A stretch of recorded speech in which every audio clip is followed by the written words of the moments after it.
So Coca-Cola's core business is the sale of concentrate, beverage base, and syrups to more than 250 bottler partners globally who convert them into finished packaged products for sale and distribution to customers. And bottlers may be business partners or owned by the Coca-Cola company. Now, the bottlers that are owned by the Coca-Cola company are managed like a portfolio under the Bottling Investment Group. As a portfolio, BIG invests in the bottlers strategically, in some cases to strengthen the brand in certain markets, or in others to save an underperforming bottler and nurse it back to health. Presently, BIG manages 20 of these bottlers, including the largest bottler that covers about 25% of the total system volume. Moving now to shared services, my company, Coca-Cola Bottlers Business Services, or CCBBS, caters primarily to BIG. Excuse me. And opportunistically expanding to non-BIG bottlers. CCBBS is an independent legal entity based in Manila and 100% owned by the Coca-Cola company. And our vision reflects the same common intents as most of your companies, and our reason for being is to enable our customers to focus on growing their business. To be able to make this a reality, we have to keep a singular focus on our customers, to understand how we can consistently deliver greater business value by keeping pace with where their business is heading. This will ensure sustainability of the services that we provide to our customers, but more importantly, as a strategy, increases our relevance to their business. This not only benefits our customers' business, but also allows our workforce to find real significance in the work that they do. Sometimes, operating transactional back office operations that are repetitive and routinary for customers with whom we stay connected with only by email makes the workforce lose touch with the value and impact of what they do day in, day out. And when this happens, the risk of errors may be the same for a $1,000 transaction or $1 million transaction. Excuse me. But the gravity of the error has a significant impact and difference for the customer. Therefore, having the entire workforce involved and actively engaged in business partnering will not only benefit the customer, but the shared service workforce as well. Singular focus on the customer. To us, this means understanding the customer's strategic priorities and aligning our services to contribute towards the achievement of those priorities. Operationally, understanding their key pain areas, be they process, systems, or even capability, is another opportunity area. Companies today are getting more and more dynamic, and being an enabler to that is another opportunity. As a finance shared service, identifying your customers' risks and how you can help address this will also be valuable. One thing that we all probably have in common is the fact that our existence as a shared service is one piece of a wider transformation happening in the rest of our organizations. And as we all know, any organizational transformation can be very challenging. For finance, shifting gears from traditional reporting and analysis, using traditional quantitative skills, to that of providing business insight, new capabilities are needed to effectively cross-partner functionally and positively influence them to improve business decisions. But this may mean for most finance people the need to move away from their comfort zone. Having discussions with customers about how we can support their transformation, help them manage their risks as they go through organizational change, and staying focused on their pain areas so that they can focus their efforts towards more compelling business priorities, builds credibility, and delivers a very clear message that our mission is real. The customers are at the center of our business, and our singular desire is to help them by allowing them to focus on their business. And the degree by which those meaningful conversations, however, do not happen by simply setting up those meetings. A lot rests on how you're perceived by your customer, how much credibility and trust you have with them, your skills and competencies and understanding of their business, especially the kind of interactions you have with them, determines how much you can go in the hierarchy of business relationships with customers. At the very first level, as a service provider, you may be seen as an operator or even a bean counter, simply performing transactional or routinary activities.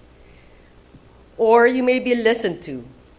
Our customers understanding that as processors of their transactions, you may be able to provide relevant reports and analysis that they can use as an input to business decision. But going a step further, being included into the decision-making process as a contributor of inputs to decision-making. This opportunity, when presented, should be seized as it provides the venue to demonstrate that you understand their business and their needs, and that you have the skills and competencies to be of help to them.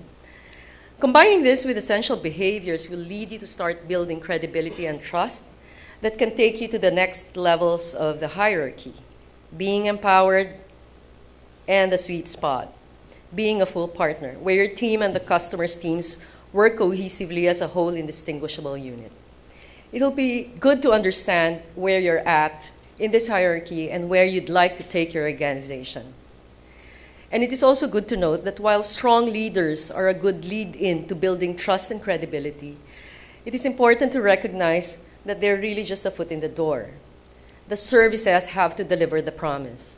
Customers will want to open the door further if they can see that the tone set by leaders is reflected across the rest of the organization at every point of interaction with your team. To be able to do this, it is important to build and demonstrate behaviors that promote business partnering. Traditionally, finance associates are used to reporting on past performance with a lot of attention to detail, and they now need to see the bigger picture and ask relevant questions that can provide insight into the future.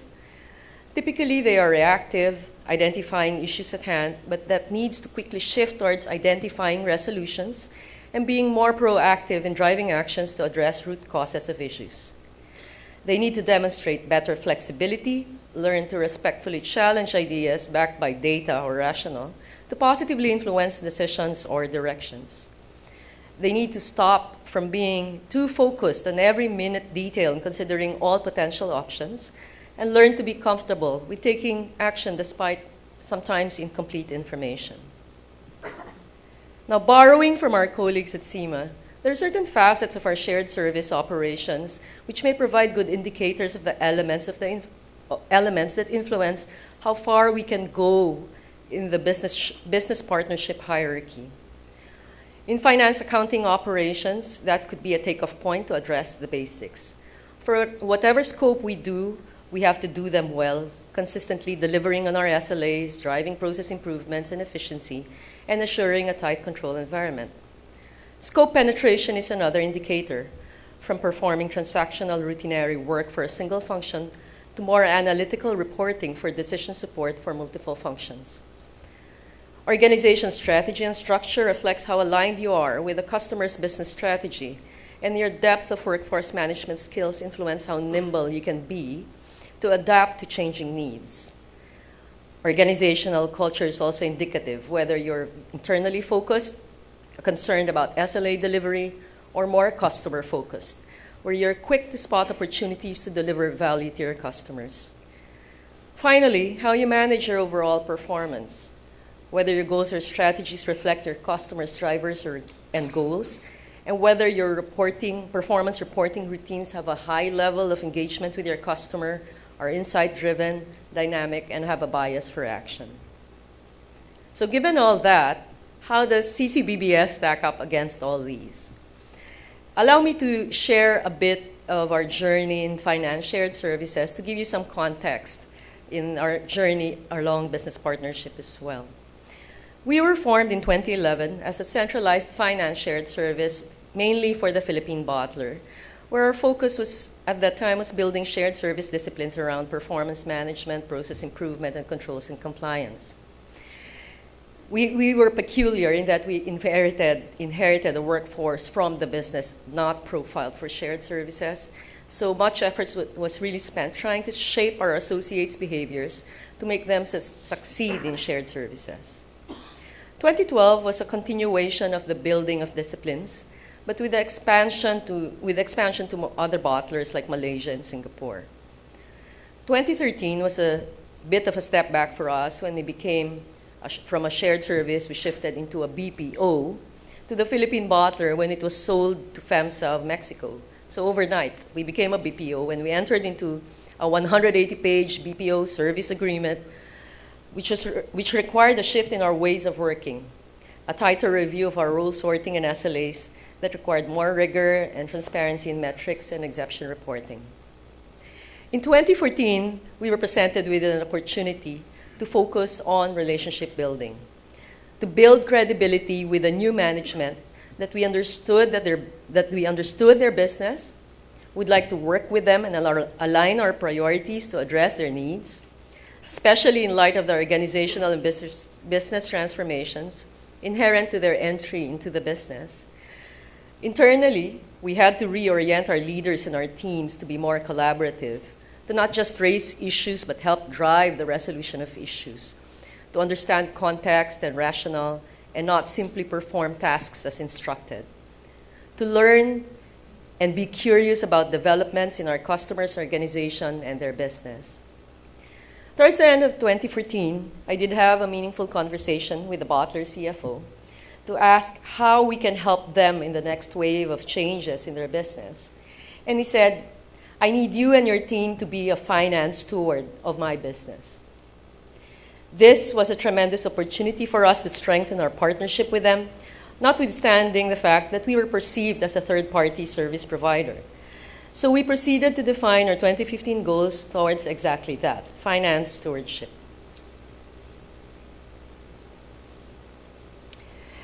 What is it? To us, it was two things: protecting business assets and driving compliance. And this tied in very nicely with one of the core values of the Coca-Cola Company: act like an owner. We knew right off that for us to progress in our business partnering, we had to build trust and credibility across all functions and in the business that we worked with, even those beyond finance. So we enhanced our training programs to build the requisite skills and competencies and promote the behaviors that our leaders and associates had to demonstrate. More importantly, we had to align with the CFO and the business towards a strong and transparent partnership, and we defined 4 focus areas that we would like to focus on in 2015 with their support. Greater ownership of the 3 work streams that we were involved in, which were procure to pay, order to cash, and record to report. Continue to deliver quantity through improved efficiencies, but this time with greater quality. And then create a framework to enable an exposure-free balance sheet and improve compliance. Allow me to go a bit deeper into what these focus areas actually meant.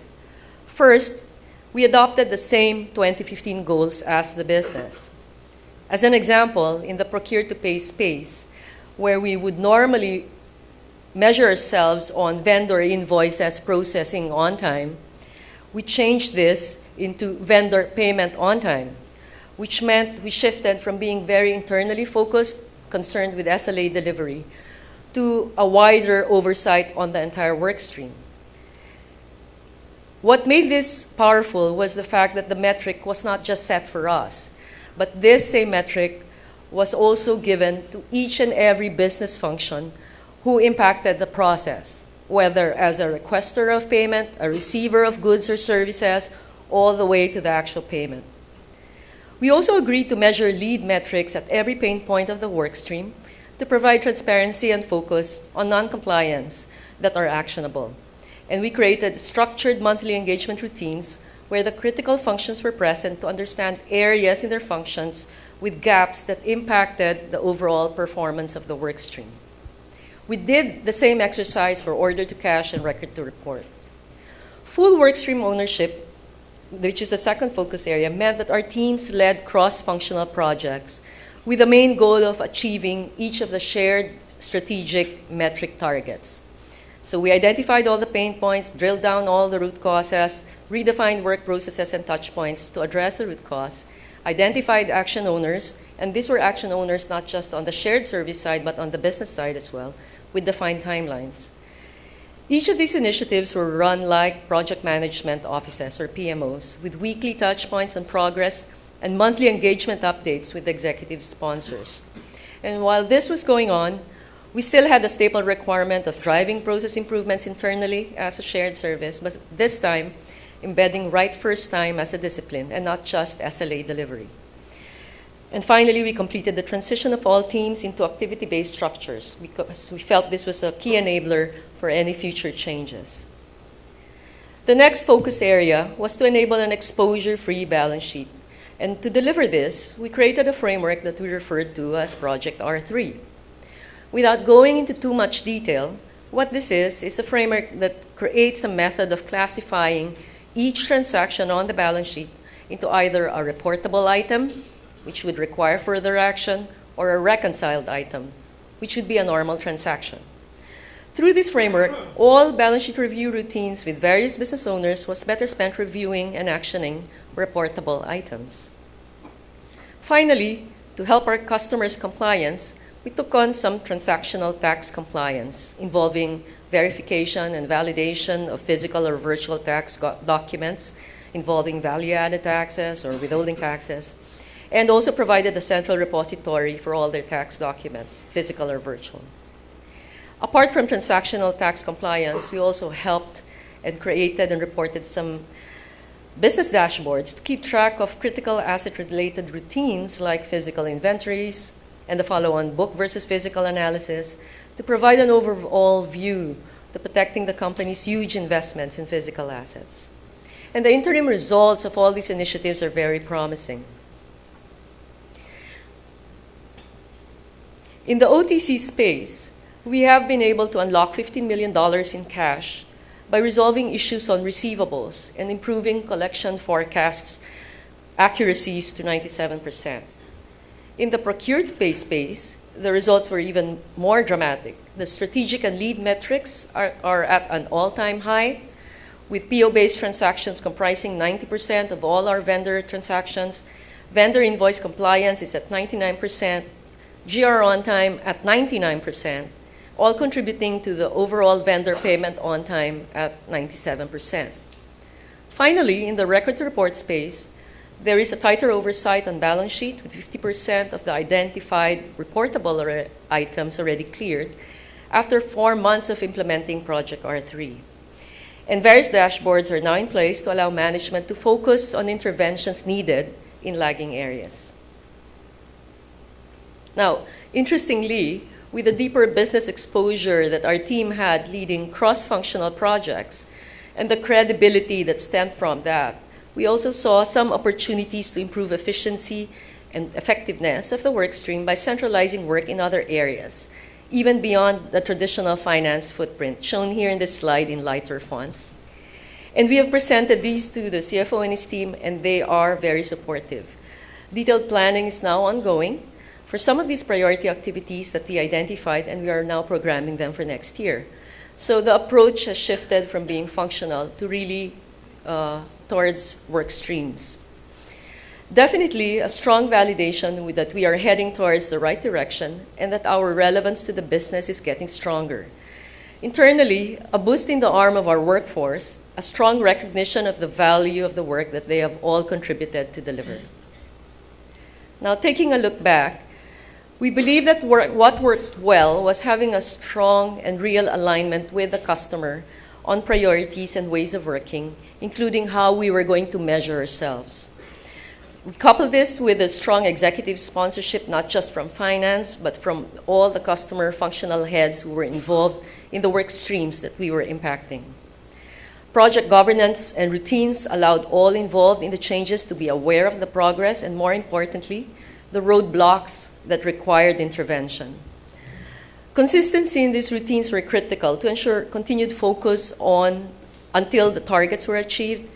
And finally, transparency, where we acknowledged areas where we were doing well, but as a joint team, looking more at areas where things weren't going so well, so we can focus on moving these along. We acknowledge that organizationally, we still have to continue working in our partnering competencies and behaviors down the entire organization, and IT capabilities to support these initiatives also still have to catch up. In terms of our internal operational disciplines, we continue on with a journey to sharpen our execution and ensure that the gains we have had in partnering are appropriately supported with the right organization design, tools and capabilities, as well as routines to allow us to finally earn a seat at the table. So for each of these areas, we continue to revisit them and identify what's next. In summary, in order to build strong business partnerships, we have to start with the basics. We have to do it right and do it very well. Recognize, though, that partnering may require a different set of skills from our leadership and our associates, and we have to start building them.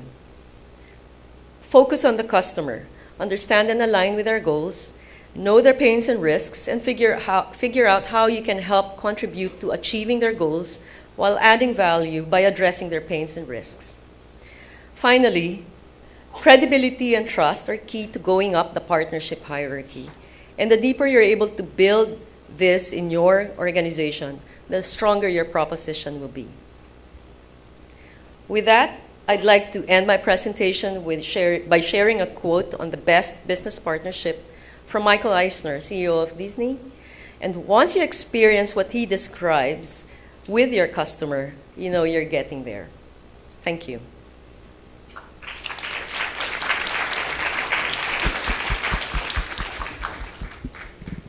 Any questions? Okay.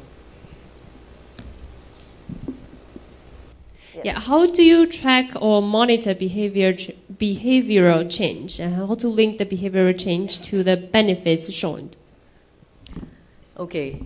I think the very first basis would be the customer satisfaction survey. There's a lot of input you can get there. And in fact, the idea of strengthening the business partnership came from the results of the customer satisfaction survey we ran in the past year. The second would be, of course, continual engagements with the actual people who work with your teams. And we have to do this at each layer. So I do have my engagement, regular monthly engagement with the leads of our customers, our main customers. And then downline, at each layer, they have the same engagements. And we share the feedback. We continually ask for feedback so that we can incorporate them in our journey. So basically, behaviors can't really be measured on a scale, but you can get a lot of indicators through continuous conversations with your customers. Question here.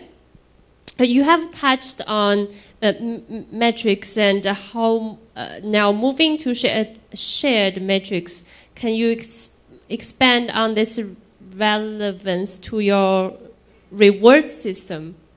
Did you get the question?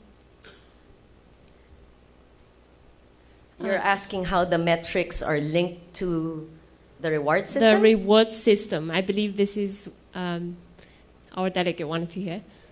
Okay. Sir, because you touched on shared metrics earlier, right? Yes. So I want to understand how it's linked to your reward system.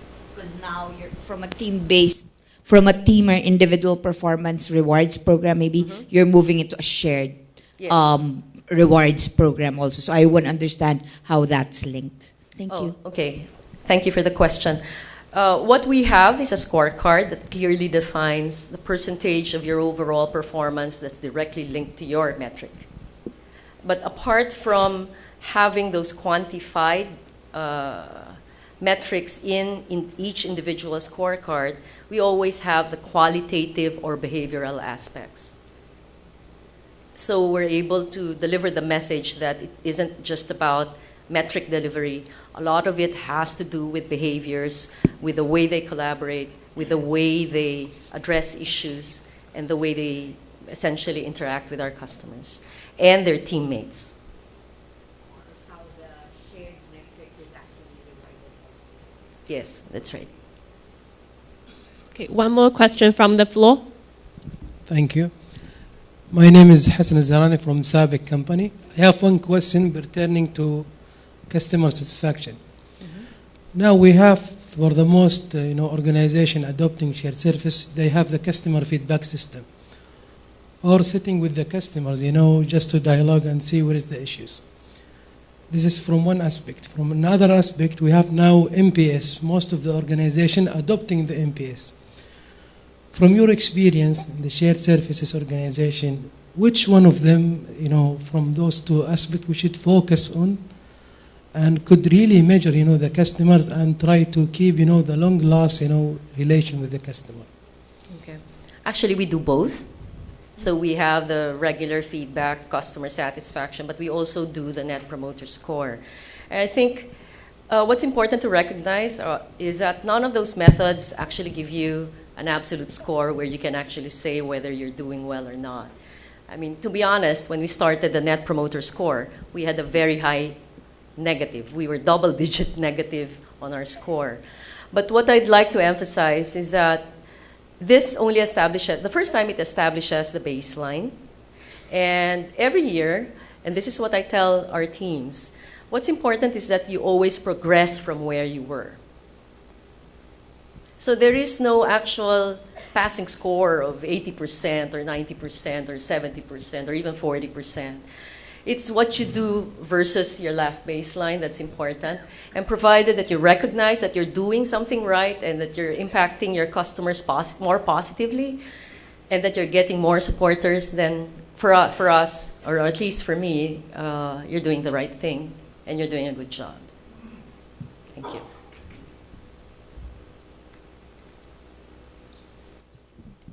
I think we're out of questions and out of time, so thank you very much, Maite.